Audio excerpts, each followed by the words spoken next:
Hello everyone, welcome to my YouTube channel. आज मैं आपको एनसीईआरटी मैथ्स क्लास 9 एक्सरसाइज 5.1 से इसका क्वेश्चन नंबर 3 कराऊंगी। देखिए क्वेश्चन 3 है, consider two postulates given below. यहाँ पर आपको दो पॉइंट्स दिए हुए हैं, ठीक है, आपको इनको कंसीडर करना है। Given any two distinct point A and B, there exist a third point C which is in between A and B. यहाँ पर आपको दिया हुआ है given any two distinct point, ठीक है, हमें दो पॉइंट दिए हुए हैं जिससे हम की एक रेखा बना लेते हैं ए और बी, ठीक है। इसमें हमें बोला है कि जो पॉइंट सी है वो in between A and B, तो ए और बी के बीच में पॉइंट हो जाएगा।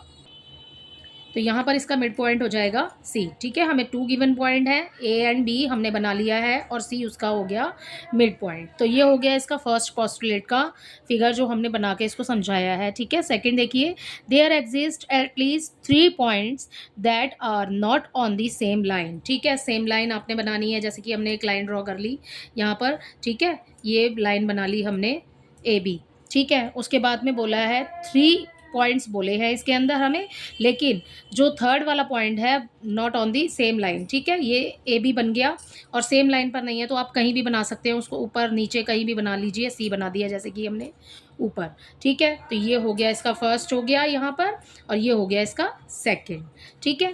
अब आगे आपसे क्वेश्चन में पूछा है, do these postulate contain any undefined term, ठीक है। तो यहाँ पर इसका आंसर हो जाएगा यस, ठीक है।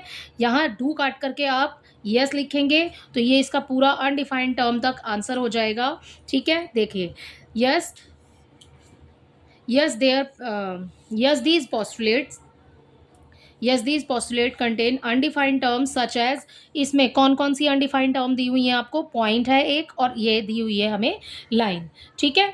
तो ये पॉइंट और लाइन यहाँ पर इसके एग्जाम्पल में लिख देंगे हम यहाँ पर कि पॉइंट एंड लाइन, ठीक है। अगला क्वेश्चन आगे है, आर दीज पोस्टुलेट्स कंसिस्टेंट, ठीक है। तो आप लिखेंगे yes these postulates are consistent because they deal with two different situation. यहाँ पर जो पोस्टुलेट हैं, यहाँ पर हमें दोनों ही पोस्टुलेट में डिफरेंट कंडीशन दी है। एक तो हमें ए बी एक पॉइंट दिया है जिसके बिटवीन में हमें एक मिड पॉइंट बनाना है, ठीक है।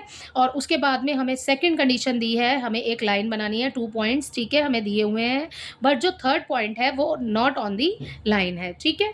तो ये वाला इसमें यस आ जाएगा, यस दीज पोस्टुलेट्स कंसिस्टेंट, ठीक है। अच्छा, नेक्स्ट नेक्स्ट आपसे पूछा है, do they follow from Euclid postulates explain. क्या ये यूक्लिड के पोस्टुलेट को फॉलो करते हैं, तो आप लिखेंगे नहीं, they do not follow from Euclid postulates but they follow from the axiom given any two points. जब आपको एनी टू पॉइंट्स गिवन हो, there is a unique line that passes through them, ठीक है, there is a unique line passes through them. तो आपको इस तरीके से इसको लिखना है। तो ये मैंने पहले से ही लिख के रखा हुआ था क्योंकि इसको लिखने में काफ़ी टाइम जाता, ठीक है। आप क्वेश्चन में से भी लिख सकते हैं, यहाँ पर यस आ जाएगा, उसके बाद आप क्वेश्चन में से लिखेंगे, यहाँ पर भी आप यस लिखेंगे, ठीक है, और उसके बाद में क्वेश्चन में से आंसर आ जाएगा यस। और उसके बाद जो आपका थर्ड वाला इसमें इंक्लूड किया हुआ है, तो आप उसके लिए डू के लिए नो लगाएंगे और यहाँ डू नॉट लगा करके फिर उसको लिख देंगे आप, ठीक है। तो इस तरीके से ये क्वेश्चन हो जाएगा आपका कंप्लीट। इसी के साथ आपका थर्ड क्वेश्चन कंप्लीट होता है।